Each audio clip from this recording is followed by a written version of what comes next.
Now, how do I do the adjustment on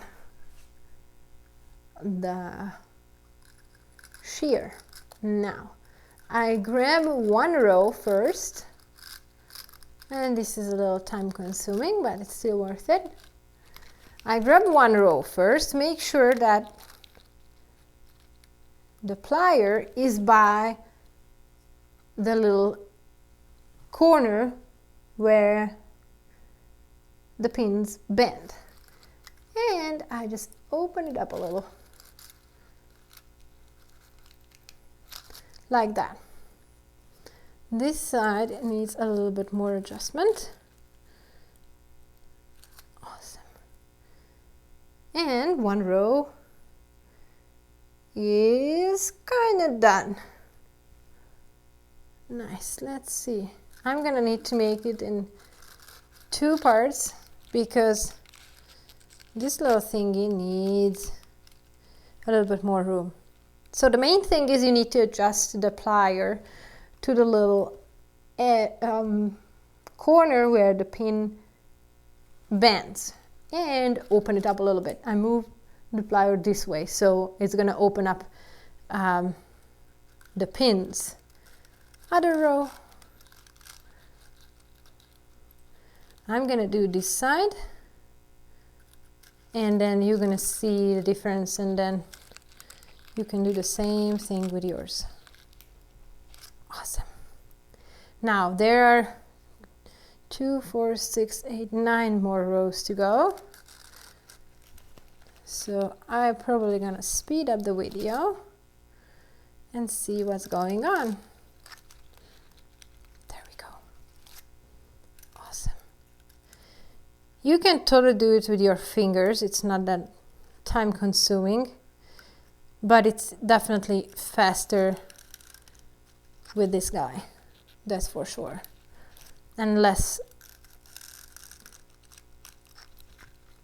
trying for your fingers.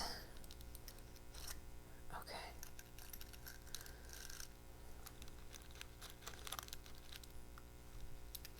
Excellent. Nice. Few more rows to go. You are just really repeating the same thing, opening them up, and then you can always go back in case you need to one or two little pins in case they didn't open up enough. There. And you're gonna see the difference. I'm gonna save the last row, so you're gonna see that there is significant difference how the little pins look and why it's much easier. But I think by now you already got the idea. Excellent. I don't think it's gonna last even 10 minutes, maybe with the handle, but it's much better. Actually, I'm gonna open these guys up a little bit more. Nice. So you don't have to go with 150 degrees exactly. You can just take a look and guess. Oops, one more. This is another advantage why when they do not have that much room in between rows, because this is already enough. And another thing, oftentimes doodle moms and dads go with the kind of a slicker brush that you can empty with a push of a button on the brush. Now I don't really like those, because in case you are using a brush which has less pins on a given surface, it only takes one movement and the coat is going to come out super easily from the brush. And whenever we are using a type of a snicker brush which has that little button thingy, I haven't seen one which has less pins. They often have quite a lot of pins, and so it's harder to remove the hair from the between the brush pins on the brush, And that's a sign that it's going to be the same situation with your doggy's coat getting into that. So whenever you're using it, you're going to feel, actually your doggy will feel mostly the sensation that, oh, it's pulling on my skin. Nice. This is much better this way. So we don't like those. Don't get those. Get these. They're going to be much, much better. Okay, so here. You see that I opened up the pins on the brush, except for this row. And you're going to see how much more open these guys are. And I'm going to go on the other side as well, so you can see and decide for yourself how much easier it is. There we go. One more time. Awesome. Excellent. It totally does worth the time and energy to open these up, because it's gonna cause significant difference and way more cooperation from your doggy whenever you're brushing him or her. Few more rows to go. Excellent. And we're gonna add the little thing here on the handle real fast, and it's gonna be all ready to be used. I was hoping for this because this weekend I left the other one, my one brush in the sanitizer, and it was really a struggle to work with this until this guy arrived. So it's gonna be fun for me to work with a new brush. Now take a look. It's much, much better. Opened up and ready to wiggle through the little tangles and mats. You can see whenever I'm using it, they can just jump out of the tangle and mat area whenever they meet one. And that's gonna cause a very, very cooperative doggy. So what do we do with the handle? Now you're gonna see the sign with the details. It's gonna be very easy. I got a leather one, which I really like because I can stretch it properly.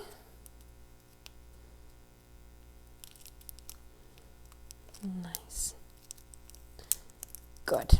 This is gonna help us to secure the end. Come on. Come on, come on. There we go. Got it. Perfect. You stay there. We're gonna find the thin edge. Great. So as you can see, it has the outer surface and the sticky surface. If you take a look at the little thingy, we're gonna need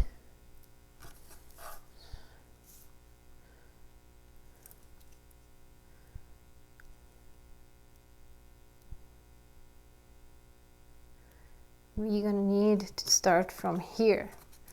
So we're gonna have the brush and we're gonna work from here.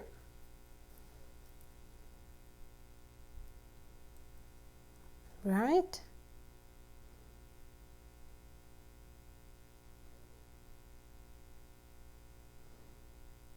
Okay. Nice.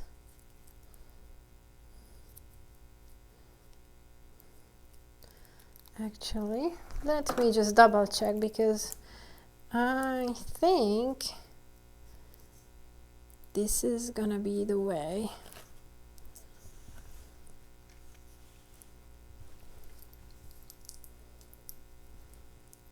Yes. Yes, yes, yes. So if we go the other way around,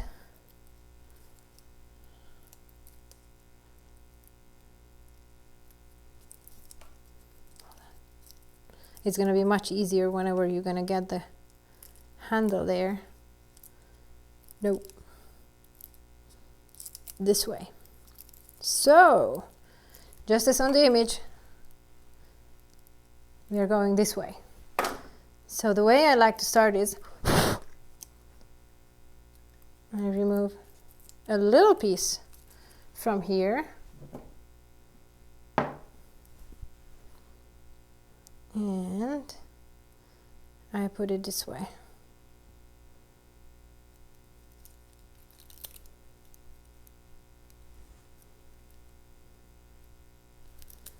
No. This way.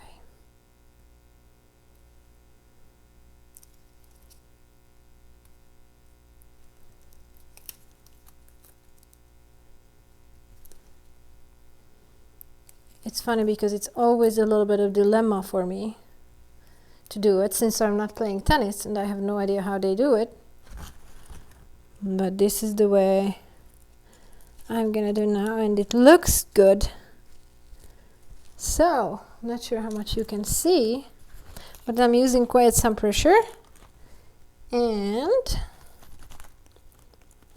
I'm adjusting the angle while removing the little thingy from the sticky part. The handle has a little curves. It's kind of like wavy, so that makes it a little tricky, but you can totally do it. Just keep an eye for this little edge, the sticky part, and this one meeting. Keep the sticky edge with the edge already on the handle, and that's gonna be perfect. There. Hope you guys can see it. Nice. And you can see, oh crappy, back up. Let's see. We don't want that to happen. Sometimes it does. You definitely have a good advantage in case you're playing tennis and you know what you're doing here. And you have done it already several times. Now for me it's only the 4th brush I'm working. So it's coming off. Nice. There we go. Let's take a look. Come on, go back up. So as you can see, it takes a little while, but hopefully you're better than me. And, okay. Nice. Nice. There.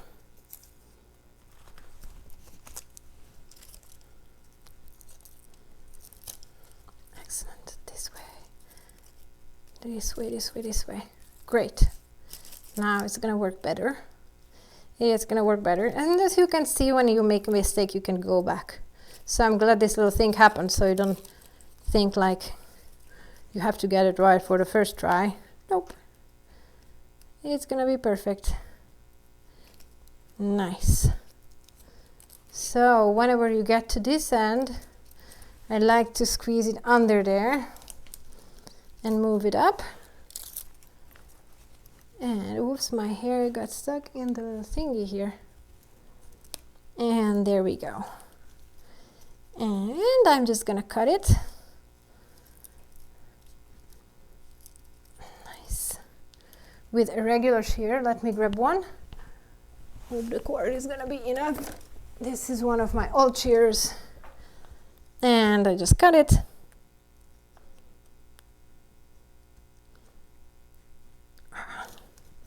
Let me grab the end. Great. We covered the end. Good. You're gonna keep it for later. And I just like to squeeze it nicely so it's gonna stay there. Voila. New handle for your brush. Perfect. These are the things, some of the things, why when I cannot wait for Monday, so I can give them a try. Now, whenever you're sealing the end, you find the end, you do the same thing. You find the area where you want to put the little sticky one, and actually I'm gonna put it this way so I can see the text better. Not this way, this way. Nice. So you just move this little thingy. Make sure you're not pulling too hard because it can just break. It's a little bit harder to fit in under, but you can make it work, I'm sure. There we go. It's not gonna be the prettiest thing, but it will definitely stop it from getting off of the brush. Okay. Nice. Great.